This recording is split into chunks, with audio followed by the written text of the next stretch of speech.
the lost art of Roblox elevator games. Roblox elevator games are a subgenre of comedy games where you enter an elevator and you go through multiple floors. Now these floors could be a lot of stuff, and there's a lot of room for creative freedom of what could floors be. They could be literally anything, which is why I love this subgenre of Roblox games so much. They're chaotic, they're off the walls, and they're wild. And it's so unpredictable, you won't know what floor is happening next, causing for a really fun and entertaining experience. Which is why I want to look through its origins and how the genre was definitely defined. I feel like this subgenre of comedy games is kind of dying out. Aside from Regretivator, I don't really see new elevator games that much, which is sad because I think there's a lot of creative freedom with these games, because you could literally do anything here. Whatever your heart desires, you can easily make it into a floor. Make it as obscure, make it as scary, make it as comedic as you want. There's just so much room you can do to make these games special. But aside from that, let's see how it all started.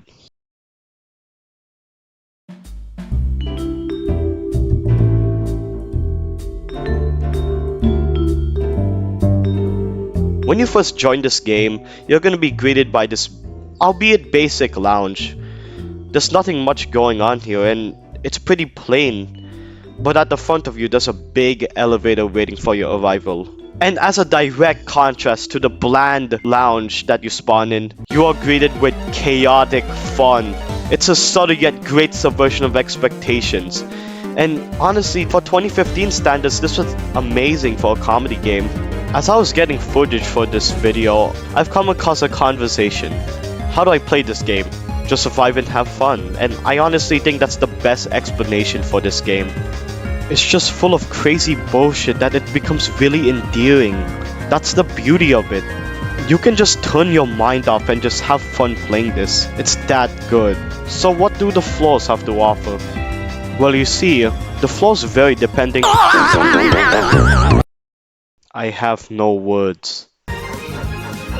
Yes, let's settle this dance off once and for all. Let's begin. Let's groove. I'm so grooving. Oh neat, I won.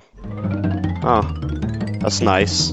Okay, sick ass dance moves aside, you're gonna see that this game has very outdated memes and relies on early internet humor such as this one. But honestly, I think that adds to this game's charm because it's like its own mini time capsule. It's really charming. Like, you can clearly see this game was made in 2015 just by the music that plays in the elevators. This is hilariously dated and I love it. Can I just comment of how amazing this soundtrack is? And shivers down your spine. Shrieking skulls will shock your soul.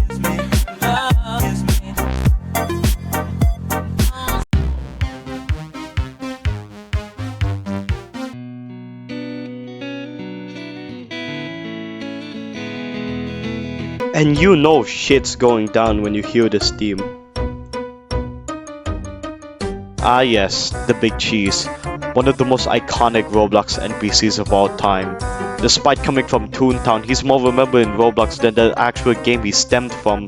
Which is weird because lots of things that originally came from other media are mostly remembered in this game. Sharknado, Telemon, hell, even the soundtracks I played earlier are remembered for Normal Elevator rather than, you know, the actual song itself. And on the topic of references, there are a lot of them. I mean, hell, this entire game relies on references, so why don't we get through them? I mean, who could forget the already iconic Pokemon battle? Like, you just smash random buttons with barely any indication of survival or not. It's great. I ended up winning, by the way, I'm the GOAT. Also, y'all remember that one Moto meme that was like funny in like 2018 and never again? Yeah, it's still here. The entire iCarly intro set here, it's amazing. I mean, what else is there to say? It's iCarly. And while on the topic of music, I just wanted to point this out, the awful Little Pump music video. What the hell was this? Speaking of hell, the Eagles Factory. Remember when this was the only thing the internet argued about? Good times. Those references sure made me tired. Oh my goodness! The atmosphere of rock bottom always really stuck up to me. It's still really eerie and creepy. Speaking of SpongeBob, the gears. The gears are such a fun part of the game. Like, they basically do nothing important except ruin your body. I ate all the food, and it turned me into a Wiz Master to an absolute monster. I cannot stand this. Those Krabby Patties made me look like a blob. Thankfully, I don't have to worry anymore. Okay, thankfully I killed myself, so... What was that? Let me see it! Let me see what you're selling! That's very interesting. For those who don't know, the Josh Gear can collect 3 guards in certain floors. And if those 3 guards are active during the Snoop floor, oh my god! Oh my... Anyways, we're back. I'm gonna buy this potato. We're gonna ask the real question here.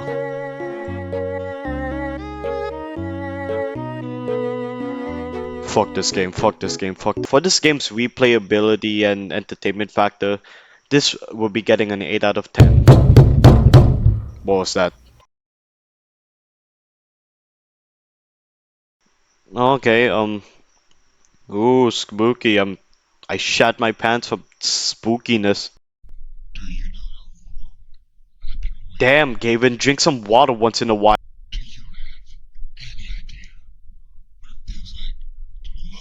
Nope. Her loss. I've never even had a her to lose anyways.